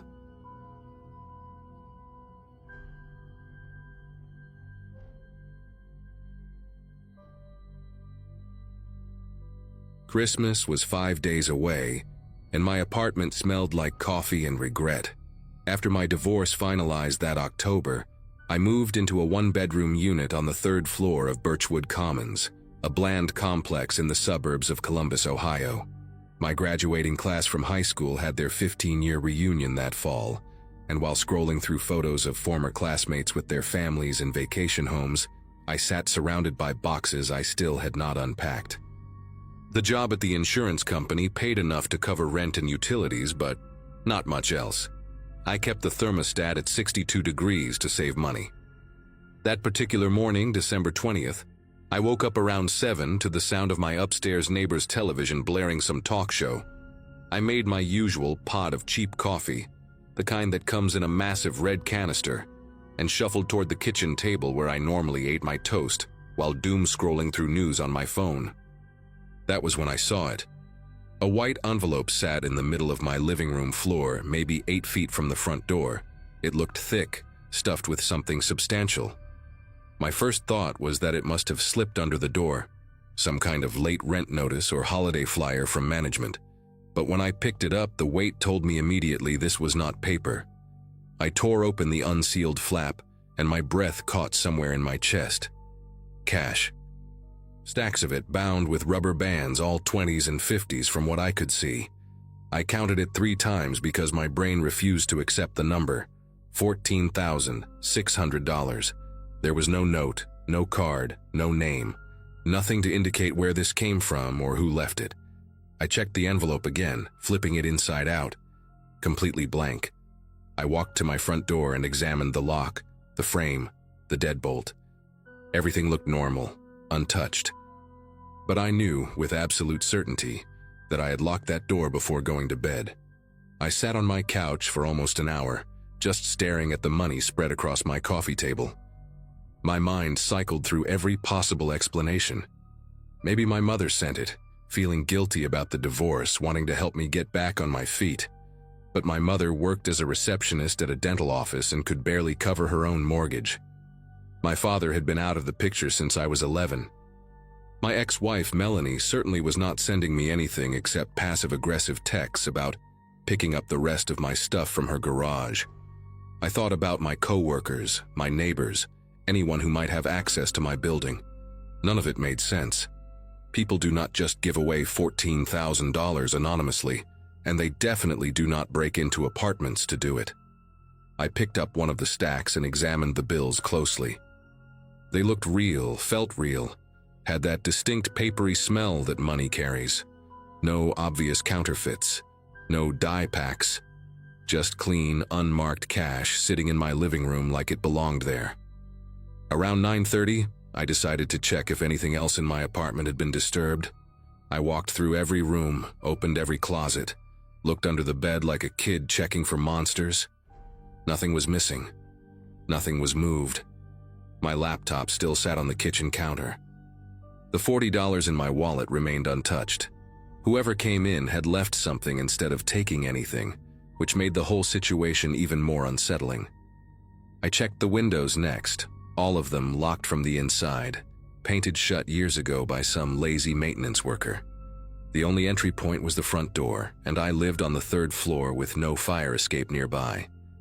I called the building management office, but nobody answered, probably because of the holidays. I left a voicemail asking if anyone had reported issues with locks or unauthorized entry. Then I did something that, looking back, I probably should not have done. I put the money in a shoebox, shoved it to the back of my bedroom closet, and told myself I would figure it out later. I needed to go to work. The office was nearly empty that day, just a skeleton crew processing end-of-year claims before the holiday break. I sat at my cubicle pretending to focus on spreadsheets while my mind kept drifting back to that envelope. During my lunch break, I drove to a sandwich shop a few blocks away, and that was when I first heard about it. The television mounted in the corner was tuned to a local news channel, and the anchor was talking about a home invasion that had occurred overnight in Westerville, a neighborhood maybe 20 minutes from my apartment. An elderly couple, Franklin and Dorothy Weiss, had been attacked in their home around 2 in the morning. Franklin was in critical condition at a nearby hospital. Dorothy had died at the scene. The attacker had stolen an undisclosed amount of cash that the couple reportedly kept in a safe. Police were searching for a white male, medium build, last seen driving a dark-colored pickup truck. I remember standing there with my turkey club halfway to my mouth, unable to move, unable to breathe properly. The amount of cash was undisclosed, the reporter said. Undisclosed. I drove back to the office with the radio off, my thoughts spiraling into dark territory. It was a coincidence. It had to be. Columbus was a big city, and crimes happened every day. The money in my closet could have come from anywhere, from anyone. Maybe some eccentric millionaire was playing Santa Claus in my building. Maybe a drug dealer got the wrong apartment.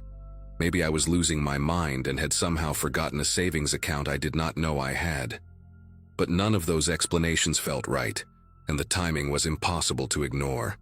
Someone breaks into an elderly couple's home, steals their cash, kills a woman, and on that same night, thousands of dollars mysteriously appear in my locked apartment.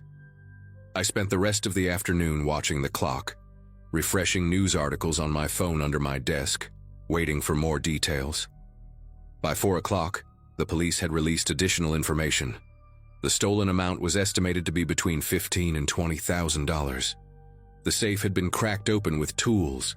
Franklin Weiss remained unconscious and could not provide a description of the attacker. I felt sick. I left work early, claiming a headache, which was not entirely a lie. The drive home took longer than usual because my mind kept wandering, and I missed 2 turns. When I finally pulled into the parking lot at Birchwood Commons, I sat in my car for 10 minutes, just staring at the building. What was I supposed to do? Walk into a police station and hand over $14,000, explaining that it magically appeared in my apartment the same night an old woman was murdered for her cash? They would think I was involved. They would have to. No jury in the world would believe that kind of coincidence. And if I kept the money, I was what? An accessory after the fact? Harboring stolen property? I had no idea what the legal terms were, but I knew none of them were good. I finally forced myself to get out of the car and walk toward the entrance. That was when I noticed the pickup truck parked at the far end of the lot, near the dumpsters. Dark blue, maybe black, hard to tell in the fading afternoon light. It had not been there that morning. I told myself it meant nothing. Lots of people drove pickup trucks. I walked a little faster anyway.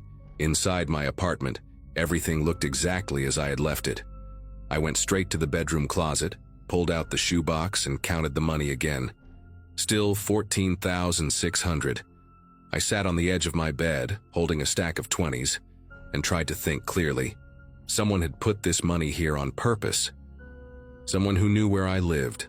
Someone who could get past a locked door without leaving a trace. But why me? I was nobody. A divorced claims adjuster with bad credit and no connections to anything illegal. I had never even gotten a speeding ticket. None of this made any sense unless the person who left the money made a mistake, unless they thought this apartment belonged to someone else, or unless they needed a place to hide it temporarily and planned to come back. That thought hit me like a punch to the chest. I stood up quickly, shoved the shoebox back into the closet and grabbed the baseball bat I kept next to my nightstand. Then I heard it. A soft knock at my front door, 3 slow taps, almost polite.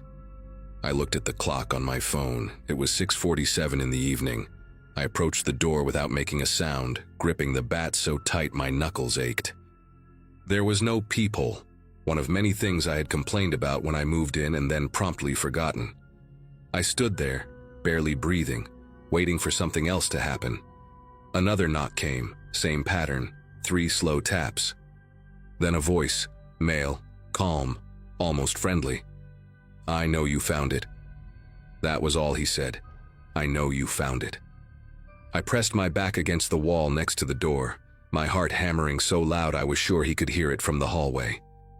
I did not respond, did not move, just stood there clutching that bat like it could save me from whatever was on the other side. A full minute passed in silence. Then I heard footsteps, slow and deliberate, moving away from my door and down the corridor toward the stairwell. I waited another 5 minutes before I worked up the courage to look through the gap at the bottom of the door. The hallway light cast a thin strip of yellow across my floor, unbroken by any shadow. He was gone, but he knew. He knew exactly where I lived and what I had. I did not sleep that night. I pushed my couch against the front door, wedged a chair under the handle, and sat in the corner of my bedroom with the bat across my lap and my phone in my hand, finger hovering over the emergency call button. Every creak of the building made me flinch.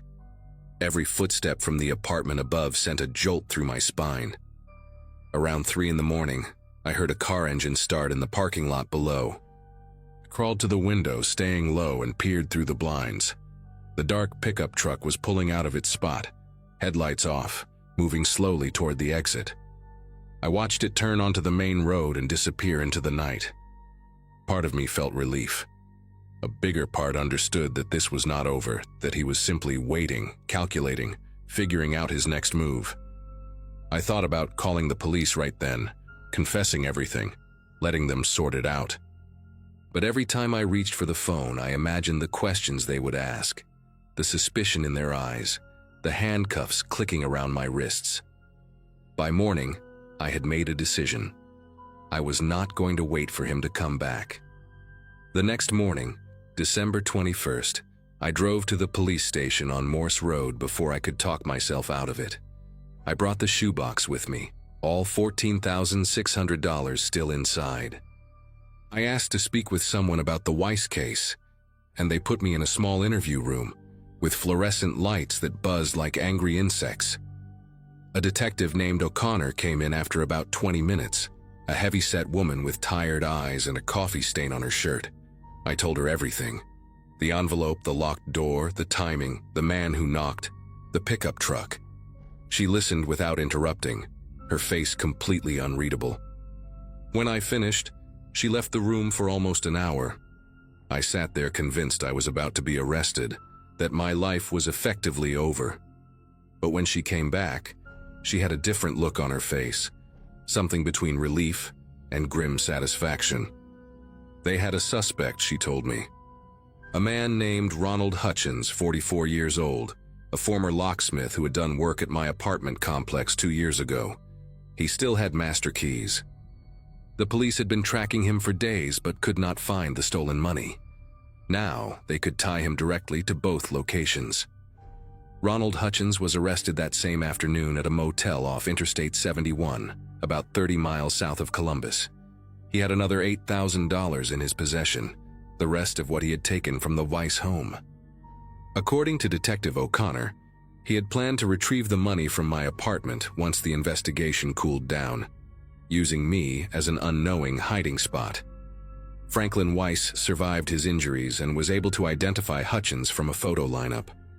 The trial happened the following spring, and I had to testify about finding the envelope in the night he came to my door.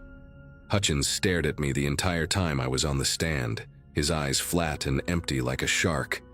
He got life without parole. I moved out of Birchwood Commons 2 weeks after his arrest and found a place across town. A building with security cameras and a doorman and deadbolts I check 3 times every night.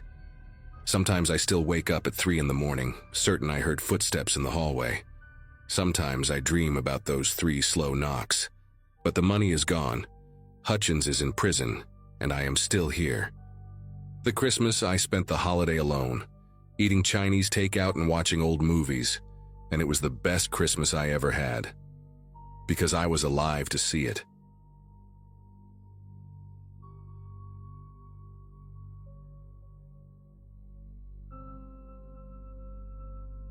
Winter break had just started, and everything about that day felt ordinary in a way I didn't appreciate at the time. School stress was finally quiet. My biggest concern was helping my mom with groceries, and the house felt full because my dad had taken time off work. I was 16, restless, and trying hard to feel older than I actually was. Money was tight in our house, but not desperate, and I had a part-time job that made me feel proud every time I checked my wallet. That afternoon, my mom asked me to walk to the small convenience store a few blocks away to grab milk and bread. The air was cold enough to sting my ears, and the sky had that dull gray look that always comes with the holidays. I remember thinking how calm everything felt, like nothing bad could fit into that day. That calm made what happened next feel even more unreal in hindsight. Near the entrance of the store, a man stood just off to the side, not blocking anyone but close enough that you couldn't ignore him. He wore a thin jacket that didn't match the weather and shoes with the soles peeling away at the edges. His hair was uneven, like he'd cut it himself in a hurry, and his hands were red and cracked from the cold. He asked quietly if anyone could spare a few dollars, not in a dramatic way, more like he was embarrassed to even speak. When he looked at me, his eyes lingered a second too long, studying my face instead of my clothes. I hesitated, feeling that familiar pressure to be a good person, especially around the holidays. I pulled out a bill from my pocket and handed it to him, and his fingers brushed mine longer than necessary. He thanked me, but his voice sounded flat, almost distracted. As I walked inside, I caught a glimpse of him watching me through the glass. By the time I got home, the encounter had already started to fade from my mind. The house smelled like food, and my parents were arguing lightly over what movie to watch later. I mentioned the man outside the store in passing, mostly to explain why I'd spent more than expected. My dad nodded but didn't seem concerned, and my mom just told me to be careful next time. Evening settled in quietly, the neighborhood outside our windows going dark, one porch light at a time. After dinner, I went to my room, put on headphones, and lost track of time scrolling on my phone. Nothing about that night felt threatening yet. If anything, it felt safe in the boring way home usually does. It was already late when a strange sound pulled my attention away from the screen. At first, it sounded like metal brushing against metal, faint and irregular, coming from somewhere below my window. I pulled the headphones off and listened, holding my breath without realizing it. Another sound followed, sharper this time, like a handle being tested. My room faces the front of the house and the curtains were slightly open, letting in the glow from the streetlight. When I leaned closer to the glass, my chest tightened as I saw a shape moving near the front door. A man stood on our porch, head tilted, hands moving from the knob to the frame as if memorizing it. Even from that distance, I recognized the jacket and the uneven hair. The realization hit hard. The man from the store had followed me home. I stepped back from the window and tried to convince myself there had to be another explanation. Maybe he was at the wrong house. Maybe he was confused. That logic didn't last long once I heard the slow scrape of his fingers moving along the door frame, then the soft rattle of the lock again. My heart pounded so loudly it felt like it would give me away. I crept into the hallway and whispered for my parents, my voice coming out thinner than I expected. My dad came first, annoyance on his face until he followed my pointing finger toward the front door. We stood there in silence, listening to the careful, deliberate testing of our house. Whoever was outside wasn't in a rush. That scared me more than if he had been. My dad flipped on the porch light without opening the door. The sudden brightness revealed the man clearly, standing inches from the glass, his face calm in a way that didn't match the situation. He looked straight through the door, not surprised at all to be seen. My mom grabbed my arm and pulled me behind her, her grip tight enough to hurt. My dad shouted through the door, telling the man to leave, his voice firm but shaking at the edges. The man didn't argue or plead. He stepped back slowly, raised one hand in a lazy wave, and walked off the porch. None of us moved for a long moment after that. The silence felt heavier than the noise had been. We thought that was the end of it, and that assumption almost got us hurt. Less than an hour later, a crash echoed through the house, loud and violent enough to make the walls vibrate. The back door had been forced open. The lock splintered like dry wood. My mom screamed, and my dad grabbed the nearest thing he could use as a weapon. I stayed frozen near the stairs, my mind racing but my body refusing to follow. Footsteps moved through the kitchen, slow and confident, like the man knew exactly where he was going. When he appeared in the hallway, his eyes locked onto me first, and something in his expression shifted. It wasn't anger, it was recognition. What happened next felt disjointed, like my brain couldn't process it in real time. My dad rushed him, and the two of them collided hard against the wall. The man fought back with a strength that didn't match his thin frame, knocking over furniture and sending picture frames crashing to the floor. My mom dragged me into a bedroom and locked the door, shouting for me to stay put while she called for help. I could hear everything through the thin walls, grunts, curses, the dull thud of bodies hitting the floor. At one point, there was a sharp cry of pain that cut through the chaos, followed by a long stretch of silence. I sat on the floor with my knees pulled to my chest, shaking so badly I could hear my teeth click. The police arrived after what felt like forever but couldn't have been more than minutes. Red and blue lights flooded the windows, turning the bedroom walls into something unreal. When the door finally opened, my mom's face was streaked with tears, and my dad was sitting on the floor in the hallway, holding his side while an officer spoke to him. The man from the store was already in handcuffs, his face pressed against the carpet, breathing hard.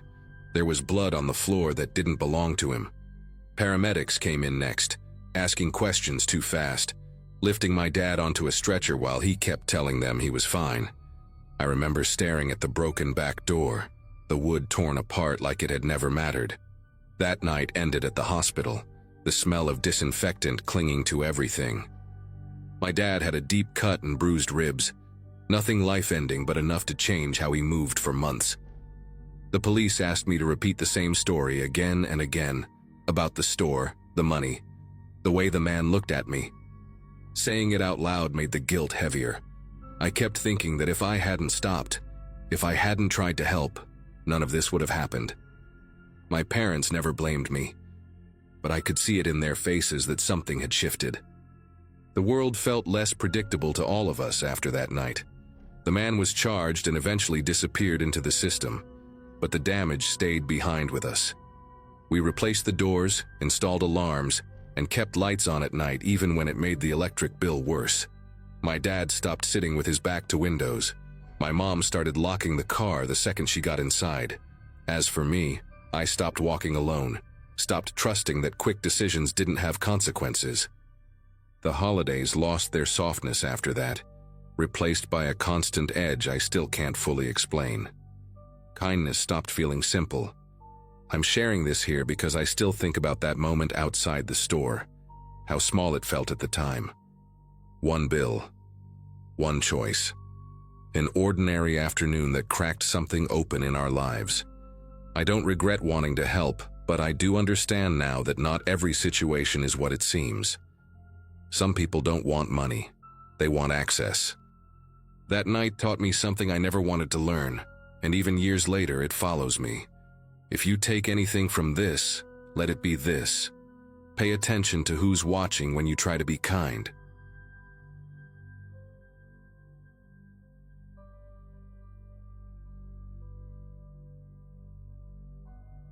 Early December had settled into my routine in a way that always felt heavier than the rest of the year.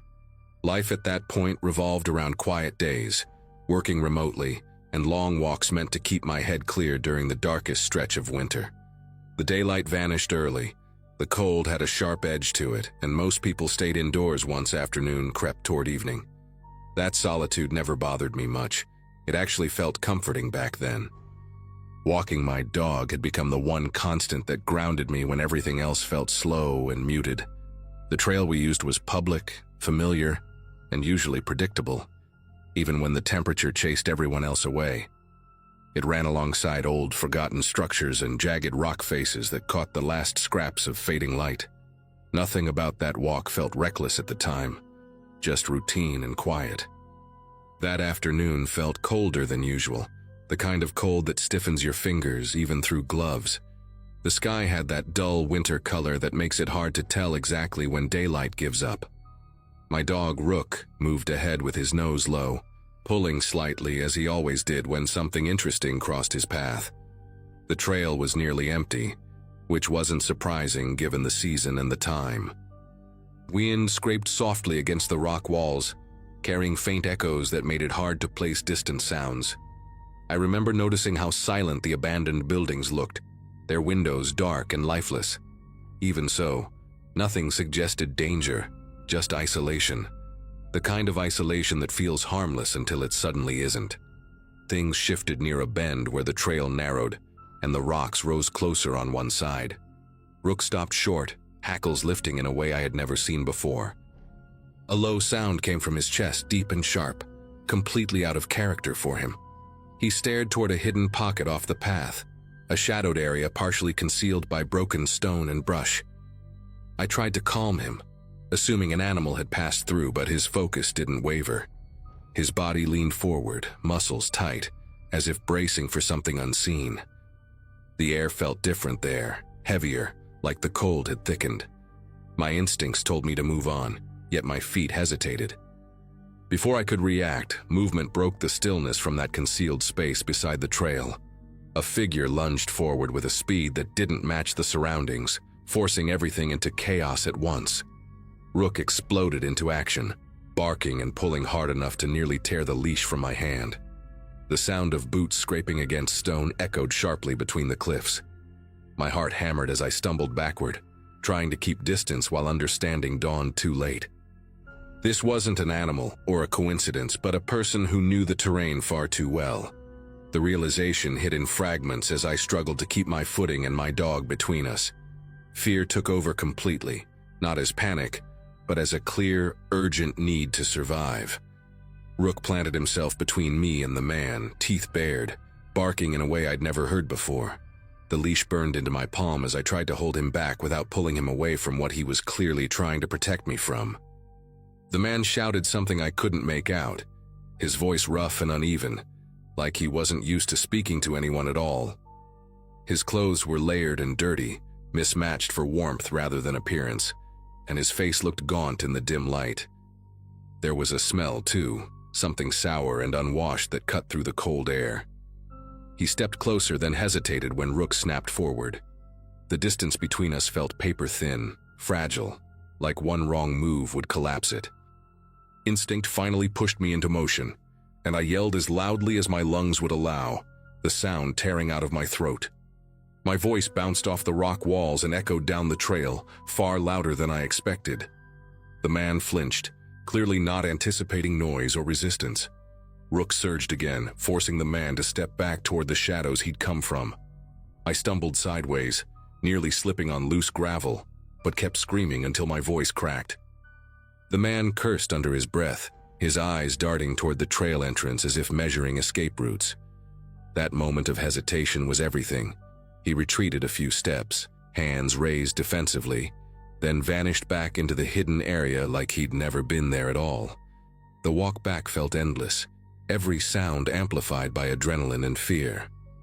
My legs shook as I half-dragged Rook toward the trailhead, scanning every rock and broken structure for movement. Each crunch of gravel behind me made my heart spike again. When I finally reached the parking area, relief hit so hard it nearly knocked me over. I called emergency services with numb fingers, struggling to explain what had happened while watching the tree line. Rook stayed pressed against my leg the entire time, eyes locked on the trail like he expected the man to reappear. The operator stayed calm, grounding me as officers were dispatched. Waiting there in the cold felt unbearable, but leaving felt worse. Later that evening, officers confirmed they had found someone living nearby in makeshift shelter tucked between the cliffs and abandoned buildings.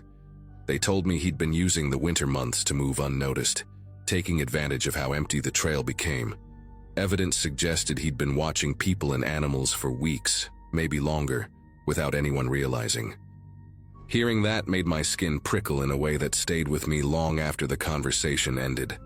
That path hadn't been empty because it was safe, but because it was overlooked. Knowing how close that encounter came to something far worse still makes my chest tighten. I don't walk that trail anymore, and Rook never tugs toward it either, like he remembers just as clearly as I do. In the days that followed, the details kept replaying in my head at the most random moments.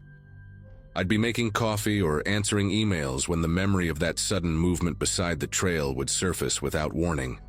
Sleep came in short stretches, broken by dreams where the rocks felt closer than they really were. Rook became more alert on our walks, stopping often, scanning areas he used to ignore. I changed our routine completely, choosing busy streets and daylight hours only. Friends told me I was being cautious, but none of them had seen how quickly an ordinary place could turn dangerous. The quiet of December didn't feel peaceful anymore. It felt like cover. A few weeks later, I was contacted by an investigator who asked if I could come in and answer more questions. They explained that the man had been arrested and formally identified as a transient individual who had drifted between isolated areas during colder months. He wasn't just hiding from the weather, but from people. They found signs that he'd been tracking animals along the trail, leaving food scraps and markers I never would have noticed. Hearing that made my throat tighten. It wasn't random. It was intentional. The isolation of winter had given him exactly what he needed to stay unseen. What unsettled me most was learning how long he'd been there without anyone realizing it. The trail hadn't changed, but the absence of people had created blind spots no one questioned. I kept thinking about how close I'd come to walking past that hidden area without Rook reacting. That realization carried a heavy weight, one that made me grateful and uneasy at the same time. The officers told me my report likely prevented further harm, maybe even saved someone else from crossing his path. I nodded when they said it, but it didn't feel heroic. It felt like luck mixed with instinct and a dog who sensed danger before I did. Now, when December rolls around and the days shorten again, I remember that walk with a clarity I didn't ask for. Life moved on, routines adjusted, and the fear eventually softened, but it never fully disappeared. Rook still walks beside me, older now, slower, but just as watchful. That trail remains open to the public, but I haven't returned, and I don't plan to. Some places carry memories that don't need revisiting. What happened ended that day, with an arrest and a clear outcome, yet the awareness it left behind stays with me. I trust my instincts more now, and I never ignore my dog when he tells me something isn't right.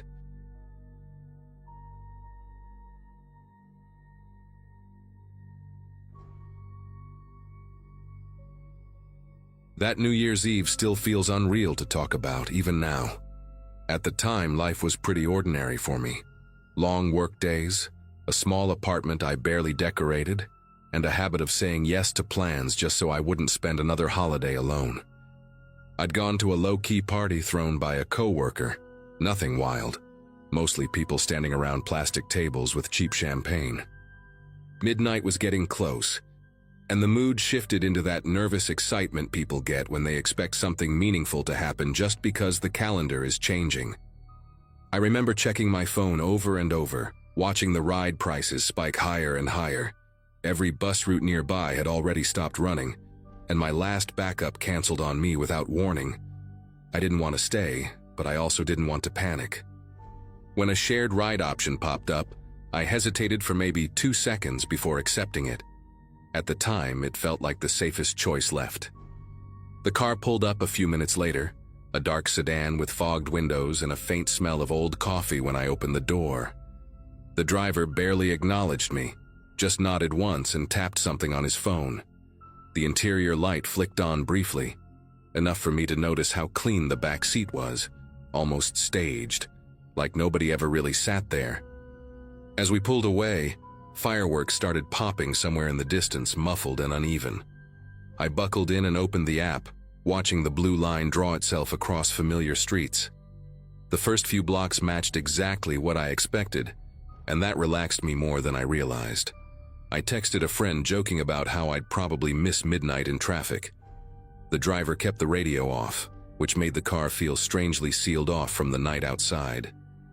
A few minutes later, the route on the screen recalculated, and the blue line bent in a direction I didn't recognize. At first, I assumed it was just avoiding traffic, something the app does all the time. Streetlights thinned out, replaced by longer stretches of darkness between intersections. I glanced up and noticed we hadn't passed another car in a while. The driver didn't explain the change, and I didn't ask, not wanting to seem paranoid. My phone buzzed as midnight hit, lighting up with a bright Happy New Year notification that felt oddly cheerful, given how quiet everything had become. Fireworks were still going off somewhere far away, but none were visible from where we were.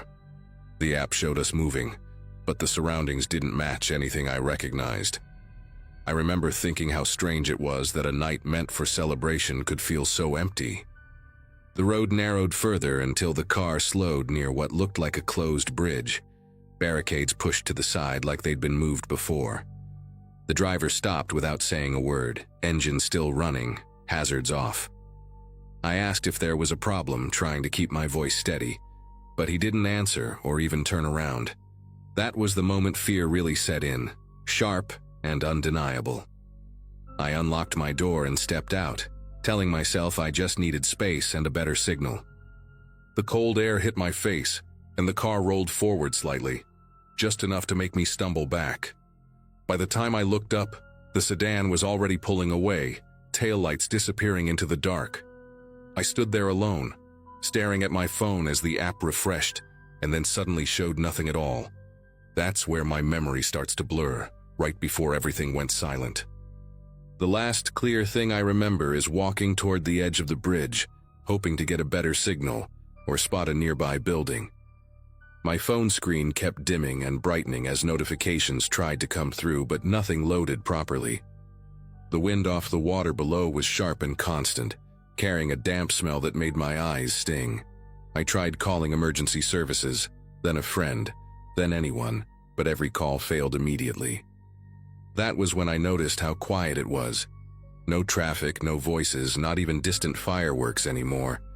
I told myself to stay calm, to retrace my steps, but when I turned around, the road behind me looked longer than it should have.